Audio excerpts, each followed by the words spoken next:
75 वर्ष की एक बुजुर्ग महिला ब्रेन स्ट्रोक होने की वजह से कोमा में पहुंच गई। गर्दन से नीचे पूरा शरीर टोटली पैरालिसिस हो चुका था। परिजनों ने बेहतर उपचार के मकसद से बुजुर्ग को नाहन से पीजीआई चंडीगढ़ रेफर करवा दिया। फिर परिजन मरीज को पीजीआई से पुनः doctor YS Parmar medical college एवं अस्पताल नाहन लेकर पहुंचे तो यहां तैनात महिला डॉक्टर अनिकेता शर्मा ने उक्त मरीज में जान फूंक दी। नतीजन महिला की हालत में सुधार आने के बाद उसे अस्पताल से छुट्टी दी गई। इस मामले का खुलासा तब हुआ जब परिजन बुजुर्ग महिला को रूटीन चेकअप के लिए अस्पताल लेकर पहुंचे। दरअसल मेडिकल कॉलेज के मेडिसिन विभाग ने एक और ऐसे मरीज को नया जीवन दिया है जिसके परिजन आज खो चुके थे।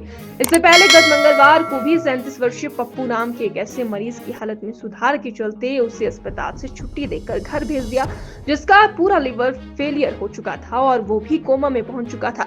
अब जिला सिरमौर के दोगुना गांव की निवासी 75 वर्षीय नाजरो देवी की मेडिकल कॉलेज के मेडिसिन विभाग ने नई जिंदगी दी है। पेशेंट जो कि अप्रोक्सीमेटली 75 इयर्स की थी और वो पेशेंट जो है बीपी की दवाइयाँ लेती थी और बीच में कभी छोड़ भी देती थी बीपी की दवाइयाँ। तो एक दिन सडनली उनका बीपी बहुत ज़्यादा शूट हो जाने के कारण, बहुत हाई हो जाने के कारण जो है उनके ब्रेन में मल्टीपल इन्फार्क्ट्स बन गए, मतलब मल्टीपल ब्लॉकेट्स हो गई मल्टीपल लेवल पे। तो पेशेंट कोमा में चले गए और गर्दन से नीचे टोटली पैरालाइज्ड हो गए। तो ऐसी कंडीशन में पेशेंट को हमारे पास लेकर के आए थे। तो मैंने उनको, जो उनके अटेंडेंट्स हैं, उनको मैंने सारा समझाया कि ये दिक्कत है, इनके दोनों तरफ इन्फार्क्ट्स आए हैं। इनफैक्ट मैंने एमआरआई भी करवाया इमरजेंसी में और उसमें दोनों तरफ इन्फार्क्ट आए हैं। तो ये आपका पेशेंट जो है कोमा में गया है और मल्टीपल ब्लॉकेट्स हैं। तो पेशेंट को थोड़ा ये कंसर्न रहता है कि यहाँ पे पता नहीं छोटा हॉस्पिटल है, यहाँ पे ठीक हो पाएंगे। तो वो थोड़ा सा आगे जाने के लिए मुझे थोड़े उत्सुक लगे। तो मैंने उनको बोला कि ठीक है, ये आपकी ऑप्शन है। I have given them option कि ट्रीटमेंट हम यहाँ पे सेम देंगे। The treatment which has been given at PGI Chandigarh will be given here. It is the same protocol which is followed everywhere at institute level. तो लेकिन patient की अपनी satisfaction ना होने के कारण they went to PGI Chandigarh. तो फिर 10-12 घंटे के बाद ही पेशेंट जो है हमारे पास वापस वहाँ से रेफर बैक होकर के आ गया। तो उसके बाद मैंने उनको जनरल वार्ड में, फीमेल वार्ड में एडमिट किया। फीमेल वार्ड में एडमिट होने के बाद तो स्टार्टिंग के 5-6 दिन तक तो ऐसे लग रहा था कि कोई फ़र्क नहीं है, पेशेंट बिल्कुल कोमा में है। तो उसको बिल्कुल एक नर्सिंग केयर जो एक कोमा के पेशेंट को मिलती है वो कर रहे थे और साथ में जो मल्टीपल ब्लॉकेट्स थी उसका ट्रीटमेंट दे रहे थे।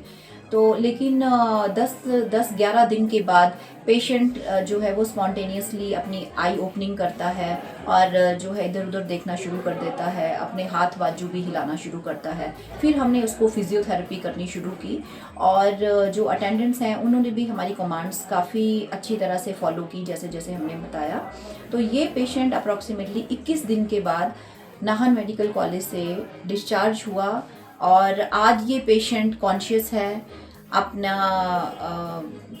आप अपने हाथ से खाना खाती हैं और बात करती हैं और पूरा बताती हैं कि अब मुझे पॉटी आई है, अब मुझे शुशु आया है, मुझे खाना खाना है, ठीक है, और अपना नाम भी बताती हैं। मिरेकल्स हर वक्त होते हैं जिसमें डॉक्टर्स भी, हम लोग भी और अटेंडेंट्स भी होप छोड़ चुके होते हैं। लेकिन फिर भी मैं टेक होम मैसेज तो यही देना चाहूँगी कि जब तक पेशेंट अलाइव है we have every chance that he can revert back. किसी भी स्टेज से पेशेंट जो है वापस आ सकता है। कुछ ऐसी चीज़ें होती हैं जो डिवाइन अपने हाथ में रखती है, ठीक है। तो ये भगवान की मर्जी होती है कि किसको किस लेवल से कितना कष्ट दे करके वापस लेकर के आना है या किसने ये अब पार कर लेनी है, अपनी यात्रा कंप्लीट कर लेनी है। तो हमें जब तक पेशेंट अलाइव है हमें अपना 100% एफर्ट देना चाहिए। यही मैं मैसेज सबको देना चाहती हूँ कि कभी ऐसे मत सोचिए कि अब तो हो गया, कोई बात नहीं, घर में बुजुर्ग होते हैं सबके, कि अब तो हो गया, कोई फ़ायदा नहीं है ज़्यादा कुछ करने का, घर में दे जाके सेवा पानी करें। नहीं, अपना पूरा एफर्ट दीजिए, क्या पता उसको लाइफ ही मिल जाए आपके एफर्ट से। तो हम तो एंड तक ट्राई करते हैं, हर डॉक्टर एंड तक ट्राई करता है। तो बहुत हमें भी बहुत एनकरेजमेंट होती है जब हम अपने पेशेंट्स को देखते हैं कि कोमा का पेशेंट जो बिल्कुल वहाँ से वापस होकर के आया था कि कुछ नहीं हो सकता, वो हमारे पास ठीक होके जाता है। तो it give us lot of encouragement. तो पिछले महीने 5 तारीख को आए थे यहाँ पे, तो माता जी की जैसे तबीयत खराब हुई घर में, तो काफ़ी मतलब डर गए थे हम भी, मतलब पता नहीं क्या होगा। अचानक ही ब्रेन की प्रॉब्लम आ गई थी, इनको सेंसलेस हो गए थे। जैसे यहाँ पहुँचे हम हॉस्पिटल तो इमरजेंसी लाया गया। और क्या नाम, तो जब सवेरे डॉक्टर अनिकेता जी राउंड पे आए तो उन्होंने बताया कि भी रिपोर्ट्स के बाद कि इनको ब्रेन स्ट्रोक हो गया है और काफ़ी डैमेजेस है। और हमें भी डर लग गया था कि पता नहीं अब क्या होगा। तो इन्होंने सजेस्ट किया हमें कि अब जो ट्रीटमेंट हम भी दे पाएंगे वो हमारे पास बिल्कुल है, वो ट्रीटमेंट जो पीजीआई लेवल तक का जो इस चीज़ का जो ट्रीटमेंट हम भी दे सकते हैं, बाकी आपकी मर्जी है। तो हम डर गए थे कि मैडम थोड़ा पीजीआई हाईटेक है और हमें चंडीगढ़ ले जाना है। तो इन्होंने बोला कि कोई आपकी मर्जी है कि फिर हम पीजीआई चंडीगढ़ ले गए। तो उन्होंने जब हम पीजीआई चंडीगढ़ तो डॉक्टर्स एडमिट हुए, वहाँ पे एडमिशन भी हुई। तो उन्होंने वहाँ से हमने वापस भेजा कि क्या नाम, सेवा कीजिए आप और बाकी आपकी मर्जी है, यहाँ रहना है तो, लेकिन हम कोई वो नहीं दे सकते, आपको आश्वस्त नहीं कर सकते कि पेशेंट ठीक होगा या नहीं होगा। तो हमने बोला कि मैं कहा तब यहाँ रख के क्या फ़ायदा है, या तो आप ये बोलिए कि भाई पेशेंट ठीक होता है तो ठीक है, नहीं तो हमें कि हम ये नहीं बोल सकते। लेकिन ये कि भाई आप सेवा कीजिए, हम यही बोल सकते हैं कि अपनी मर्जी से आप अगर आप लेना। तो फिर हमने बोला कि फिर तो हमें यहाँ से जो है ना पेशेंट को वापस ले जाना है।